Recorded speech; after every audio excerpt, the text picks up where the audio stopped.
দেশের জনপ্রিয় অভিনেত্রী শবনম ফারিয়া আগের চেয়ে এখন অনেকটাই কাজ কমিয়ে দিয়েছেন তিনি। নিজের অভিনয় শৈলী দেখিয়েছেন চলচ্চিত্রেও। এই অভিনেত্রীর সিনেমায় অভিষেক ঘটে 2018 সালে দেবী সিনেমায় অভিনয়ের মাধ্যমে। তবে পর্দায় আগের মতো সরব না থাকলেও সামাজিক যোগাযোগ মাধ্যমে বেশ সক্রিয় এই অভিনেত্রী। প্রায় সময় বিভিন্ন স্ট্যাটাসে নিজের অনুভূতি বা মতামত শেয়ার করেন ফারিয়া। এবার ফের অভিনেত্রীর এক স্ট্যাটাসে উত্তাল নেট দুনিয়া।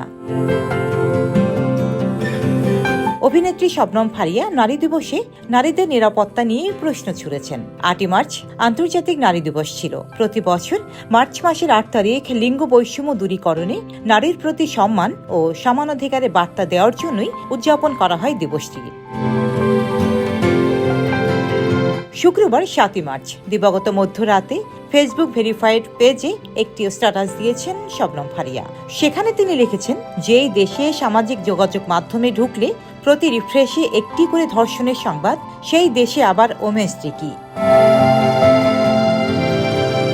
এদিকে এর কয়েকদিন আগে এক ধর্ষকের জামিন পাওয়ার ঘটনায় ফেসবুকে নিজের ক্ষোভ প্রকাশ করেছেন এই অভিনেত্রী।